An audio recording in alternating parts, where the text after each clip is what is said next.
Mithila news में आपका स्वागत है। मैं हूं तलत परवीन। मिथिला मंच न्यूज दरभंगा के जनहित में प्रयास जारी है। हमने हॉस्पिटल से जो प्रारंभ किया था एक मिशन, उसे हजारों लोगों को फायदा पहुंच रहा है। धीरे धीरे स्कूल, रेस्टोरेंट, होटल और अब हम प्रारंभ कर रहे हैं दरभंगा के विभिन्न विषयों के टॉप 10 टीचर्स। इसमें आज हम आपको दिखा रहे हैं दरभंगा के गणित के शिक्षक आर.के. झा का। आर.के. झा यहाँ कई वर्षों से कोचिंग खान चौक पर चला रहे हैं। क्या है यहाँ की विशेषता और उपलब्धि, सुने एक रिपोर्ट और खबर को अधिक से अधिक शेयर करना ना भूलें। ऑलरेडी शुरुआत से बहुत इंटरेस्ट रही है और 9-10 में मतलब स्टार्टिंग में जब इनिशियल बात करें अगर तो थोड़ा इंटरेस्ट कम हुआ करता था। तो मतलब एक मेरे चाचा हुआ करते थे, उन्होंने एक बार समझाया कि मैथमेटिक्स में तुम्हारा बहुत कमजोर है, और शायद मैंने उसी दिन उस बात को दिल पे ले लिया और मैथ्स मैंने अच्छा शुरू करना मतलब बेहतर करना शुरू किया। और उसके बाद मैंने मैथ्स ही 11-12 में सेलेक्ट किया। उसके आगे फिर मैथ्स से कंटिन्यू हो गए। मैंने आगे पीएचडी का भी प्लान है। तो ये मैथ्स से बहुत प्यार है, मतलब मैथ्स से बहुत प्यार है, क्योंकि ये कंप्लीट प्रैक्टिस चीज़ है। और जब आप एक बार आपको मैथ्स के अंदर मजा आने लगेगा तो आप फिर दुनिया की सारी चीज़ों को भूल जाएंगे। अगर आप बोर्ड लेवल की अगर बात करें तो बोर्ड और कॉम्पिटिटिव ये थोड़ा दोनों अप्रोच में थोड़ा सा गैप है। अगर आप बोर्ड की अगर बात करें, बोर्ड में अगर कोई बच्चा बहुत बेहतर करना चाहता है तो उसको कॉन्सेप्ट के साथ साथ कॉपी अरेंज करना भी आना चाहिए कि आप कितने अच्छे से कॉपी को अरेंज कर पाते हैं। वो आपके बोर्ड को अच्छा स्कोर करेगा। बात रही जेईई अप्रोच का, तो वहाँ पे आप कितना कम समय में किसी क्वेश्चन को सॉल्व करते हैं, तो वहाँ पे आप कॉम्पिटिटिव अप्रोच बना सकते हैं। तो दोनों अलग अलग माध्यम में थोड़ा सा गैप है, बट फाइनली एक चीज़ बहुत कॉमन है कि आपका कॉन्सेप्ट बहुत क्लियर होना चाहिए, तो मैथ में आप बहुत अच्छा स्कोर कर सकते हैं। एग्जैक्टली अगर मैथ्स अगर आप बना रहे हैं तो बहुत प्यारा सब्जेक्ट है। और मैथ्स मतलब हो सकता है कि आपको एक क्वेश्चन बनाने के लिए कई बार मेहनत करना पड़े। और जब आप किसी एक क्वेश्चन को अगर खुद से जिस दिन आपने कोई क्वेश्चन बनाना शुरू किया, अगर आप एक बार आपने उसमें एरर कर लिया, गलती कर लिया आपने, फिर से आपने दोबारा ट्राई किया, फिर से आपने गलती कर लिया, फिर से आपने तीसरी बार ट्राई किया, फिर से आपने गलती कर लिया, अगर फिर से आपने ट्राई किया और शायद वो क्वेश्चन अगर आपसे सॉल्व हो गया, तो मैथ्स एक ऐसा सब्जेक्ट है ना, अगली बार बनना शुरू होगा और अगली बार अगले क्वेश्चन के लिए आपका कॉन्फिडेंस लेवल बहुत हाई रहेगा। आप बहुत आसानी से क्वेश्चन को कर सकते हैं।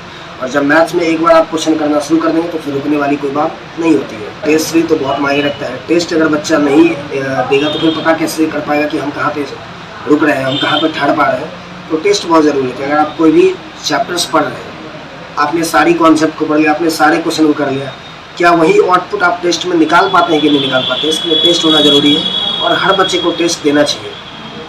10th के बच्चे के लिए मेरा यही संदेश रहेगा कि अभी आपके पास एक खुद से मतलब डिसीजन लेने का समय है कि मुझे कौन सा सब्जेक्ट लेना चाहिए। मैथ्स लेनी चाहिए, बायो लेनी चाहिए, कॉमर्स लेनी चाहिए या आर्ट्स की तरफ जाना चाहिए। तो सब्जेक्ट का सिलेक्शन अपने इंटरेस्ट के आधार पर करिए। आपको क्या करना है, आपको किन चीज़ों में मज़ा आता है, उसके लिए कौन सी सब्जेक्ट बेनिफिशियल रहेगा, हेल्पफुल रहेगा। तो पहले आप अपने अंदर के इंटरेस्ट को जानिए, उसके अकॉर्डिंग आप सब्जेक्ट का सिलेक्शन करिए। और आगे आने वाली मतलब आगे आने का मतलब अग्रिम भविष्य के लिए मेरी तरफ से सारे बच्चों को शुभकामनाएं हैं। बट एक चीज़ का ध्यान रखना है, सब्जेक्ट सिलेक्शन हमारे इंटरेस्ट के आधार पर होना चाहिए। ना किसी सब्जेक्ट से डर के किसी सब्जेक्ट को छोड़ना है।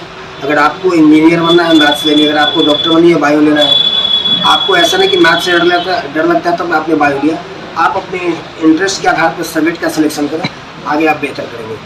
मैं बार बार यही बात बोलता हूँ बच्चों को कि 12 रास्ता सेम है। अब 12वीं 11वीं की अगर बात करें तो गैप थोड़ा सा है। अगर बोर्ड का स्तर यहाँ है तो थोड़ा सा गैप हमें भरना होता है और हम लोग कॉम्पिटिशन के पास पहुँच जाते हैं, कॉम्पिटिशन के सिलेबस तक पहुँच जाते हैं। क्योंकि बेसिक चीज़ों को ही पढ़ के ही आप कॉम्पिटिशन है। आप जब बोर्ड के लिए प्रिपरेशन कर रहे हैं तो कहीं ना कहीं आप बेसिक आप बहुत अच्छा कर रहे हैं और बेसिक्स को ही थोड़ा सा मैथ्स के अंदर प्रैक्टिस में ले आएंगे, थोड़ा क्वेश्चन के स्तर को बढ़ा देंगे तो आप जेईई IIT का तैयारी आप आसानी से कर सकते हैं, IIT लेवल तक पहुँच सकते हैं।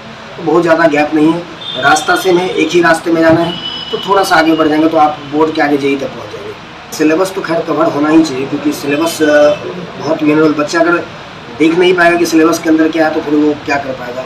तो सिलेबस ये टीचरों की जिम्मेदारी होती है, क्योंकि बच्चे कहीं ना कहीं हम लोग ट्रस्ट करके आते हैं कि सर के पास जा रहे तो 100% सिलेबस होनी चाहिए।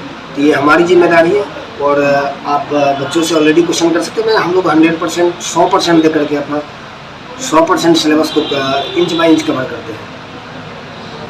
यही कि अगर आप हमेशा अपने लाइफ में पॉजिटिव रहें, कि आप सोचें कि मैं बहुत बेस्ट हूँ, मैं अच्छा कर सकता हूँ, आप ऑलवेज अच्छा करेंगे। निश्चित तौर पे आपका जो कार्यक्रम है, आपका जो मैंने थीम देखा था, ये बच्चों के लिए बेनिफिशियल होगा।